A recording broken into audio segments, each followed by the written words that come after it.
Naomi, come to the hospital right now. My husband has collapsed. In the middle of the night, I woke up to the sound of my phone ringing.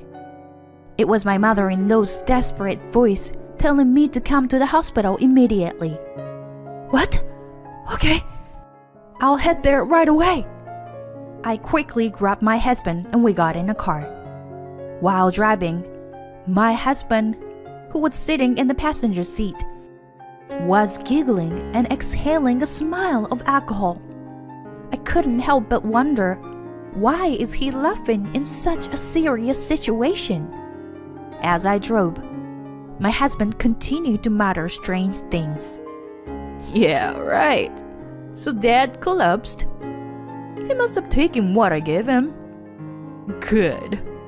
Everything is going as planned. I felt my blood draining from my face. My heart was pounding in my chest. The only sound in the car was my husband's unsettling laughter. Now, I can become the president of the company. When he said that word, I changed the destination and made a sharp turn. My name is Naomi. It's been 3 years since I married my husband Steve, and we live alone without children. We do want children eventually, but for now, we've decided to focus on work after discussing it together. This is because Steve's father was the president of a printing company, which, although not a large corporation, was a well-known company in our local area. They handle a wide range of work, from corporate flyers to official government documents to web design. You can always see their work around town. Steve, being the only son and heir, quit his previous job and learned the business from his father after we got married. I also wanted to contribute, so I started working with Steve and my in-laws. We agreed not to have children yet, so we could concentrate on work, as there was still so much to learn.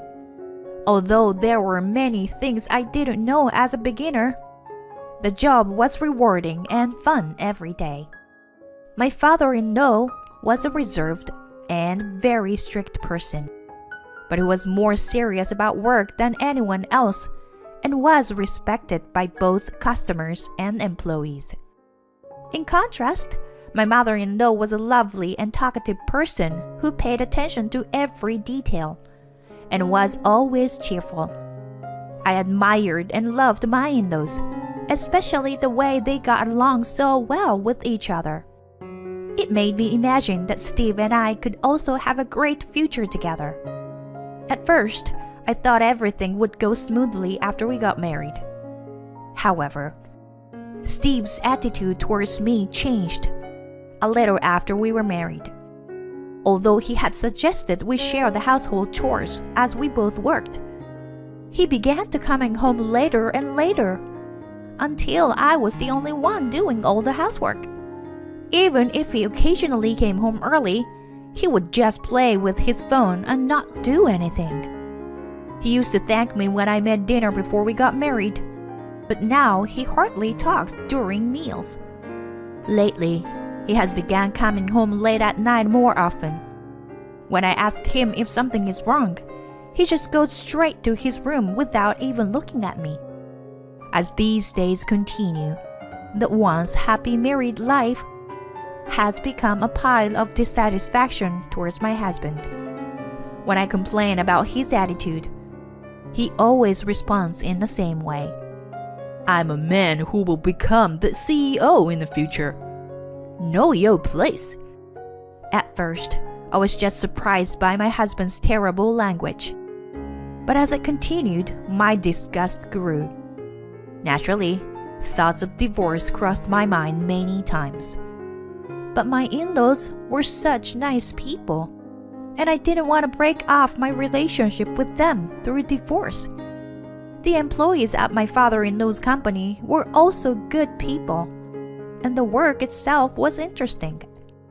I thought it was better to put up with some frustration rather than lose all of this by divorcing Steve. One day, An event happened that pushed me to my limit. Late at night, I received a call from my mother-in-law. She was in panic. She said my father-in-law had collapsed, and my mind went blank. I woke up Steve, who was sleeping, and shook him in a panic. "Steve, wake up!" What's wrong? It's still dark. I told him what my mother-in-law had said, and he yawned lazily. "Your father collapsed. I just got a call from your mom." Huh? "Dad? Can it wait until morning? What are you saying? He collapsed." Oh, okay. Just give me a minute. Steve, who still seems dazed, ignored my words and tried to slip under the covers. My husband, who hadn't come home until late as usual today, must have been out drinking. No matter what I said, he didn't seem to hear me and only gave me half-hearted replies. So I reluctantly dragged my husband into the car and headed to the hospital. Until we got into the car, he grumbled and complained, looking unhappy. However, once we started driving, the movement of the car seemed to be soothing, and my husband quickly fell asleep in the passenger seat. Even though his own father was in danger, I couldn't help but sigh at Steve's carefree demeanor. How can you sleep so soundly in this situation? To my surprise, he responded to my muttered words. When I said it was from you, Naomi, Dad was super happy to take it, you know? It was more like a sleep-talking reply than a coherent one. Chuckling in a creepy way, Steve continued speaking. He never drinks with me, no matter how many times I ask. But once I mentioned your name, he immediately agreed and started getting ready. Isn't it strange? What kind of a father he is? Huh. And he drank so much today. But you know what? With this, I can become the president soon. Steve's words made my blood run cold. Could it be that my husband put something in the drink? What if my father-in-law collapsed because of his doing? As I watched Steve laugh uncontrollably, looking so happy and amused, I felt a chill run down my spine. I could feel my fingers gripping the steering wheel, growing cold. Panicking, I quickly parked the car and nervously phoned my mother-in-law. After a few rings, I heard my mother-in-law's voice, sounding weaker than usual. Naomi, glad you called. I'm sorry I panicked earlier. He's alright now. His blood pressure went up a bit, but he's not in any danger. Just to be safe, we're keeping him in the hospital today. Don't worry. Oh, that's good. I was worried. I'm just glad he's okay. I'm sorry for causing you trouble. No, I'm just relieved he's okay now. Hearing my mother-in-law's words, I breathed a sigh of relief. But Steve's words from earlier still bothered me. By the way, there's something I want to ask you. Oh, what is it? What's wrong? Glancing at Steve, who had fallen asleep in the passenger seat, I mustered up the courage to ask her the question on my mind. Did Steve and Dad drink together tonight? I had a feeling that was half praying for it to be wrong, for it to be denied. But what I got from my mother-in-law was affirmative words. Yes, Steve came over to our house with wine, saying that you bought it for him. Sorry for the late thank you, Naomi. My husband was very pleased with it. My faint hope collapsed with her words. Gradually, my mind panicked. What should I do? What can I do? My mother-in-law was concerned as I fell silent for a while. Naomi? What's wrong? Nothing. It's just... I told myself that this was the right thing to do. And then I spoke to my mother-in-law. I'm going to the police now. Huh? What? The police? I felt as though my mother-in-law's puzzled voice came from far away, as she had no idea what was going on. I managed to speak through my trembling, as I relayed what Steve had told me to my mother-in-law. What? Steve would never do such a thing. It must be a misunderstanding. Despite my mother-in-law's laughter, I persisted and headed to the police station with Steve. It turned out to be more difficult than I thought. When Steve woke up, he seemed confused at first and was quiet. But when he realized that he had been brought to the police station, he started yelling and causing a commotion, punching and kicking walls and desks while being restrained by the police officers. Shut up! Don't touch me! I don't have any reason to be here. Let me go! Steve shouted, being drunk and out of control. Despite being restrained by the police, he kept shouting. The police officer tried to calm him down. Your wife said you gave your father something dangerous to drink. Can you please explain? Huh? What are you talking about? I didn't give him anything dangerous. The police officer then turned to me and asked me to repeat what Steve had said earlier. Yes? He said that he could become the president of the company right away because of what he gave to his father. Huh? Naomi, I just gave him a bottle of wine. My dad doesn't usually drink, so I offered him some. I just thought, it would be funny if we got a little tipsy and tripped over or something. I was taken aback by Steve's words. So, it was all just a misunderstanding on my part? The police officer was also looking at me with an incredulous expression. I felt both apologetic and embarrassed, and I shrugged my shoulders and looked down. I had dragged Steve to the police station without any evidence. I would apologize to him properly when we got back home. However, I couldn't believe what Steve said next. I thought he had actually fallen and was seriously injured as I planned, But it turned out to be just high blood pressure. What a disappointment. Damn it. Something inside me broke, and my husband began to express his true feelings about his father. His words grew louder and more forceful. He never accepts my invitation and doesn't drink the alcohol I bring. But he happily drinks the wine when I told him it was from my wife. I mean, really, how sick is that? I'm his son, And he's all gooey over his son's wife. It's so disgusting. Steve started to rampage again, screaming. He was immediately subdued by police officers. But his repeated outbursts caused the situation to become uncontrollable. Eventually, it was resolved as a family dispute, and we went home in the early morning.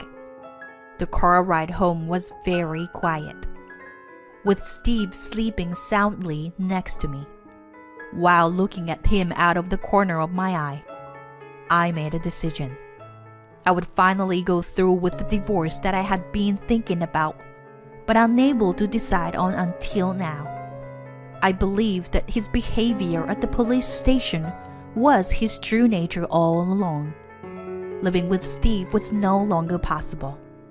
We would never be the kind of couple that I had admired in my in-laws. Certainly, my father-in-law had been very good to me and had treated me with care. But that was because I was Steve's wife. I think he made an effort to make me feel at home as part of family, despite not being related by blood. He also worried that working in his company, which was in an unfamiliar industry for me, would be suffocating. Perhaps he was kind to me precisely because I was a stranger. On the other hand, my father-in-law was especially tough on Steve. My husband was originally an only child and had been raised to become the next president, being pampered by those around him. As a result, Steve was easily conceited and had a tendency to look down on others. Sometimes he would throw a tantrum like a child when things didn't go his way.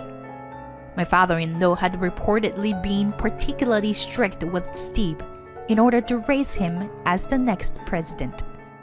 Until Steve became independent, my father-in-law did not show a soft side to him, even rejecting his invitations to socialize outside of work. I had tried to provide support in my own way whenever Steve complained about his father, but it may have had the opposite effect. Steve never noticed my father-in-law's feelings, and instead, it resulted in him harboring resentment. Steve was not only unable to become independent, but also was a person who stayed out late partying and even encouraged his father to drink with the hope that he would get seriously injured. It was just sad that he had become so far removed from the kind of person his father had hoped he would be. I decided to have my father-in-law listen to the recordings I had made of Steve's conversation at the police station.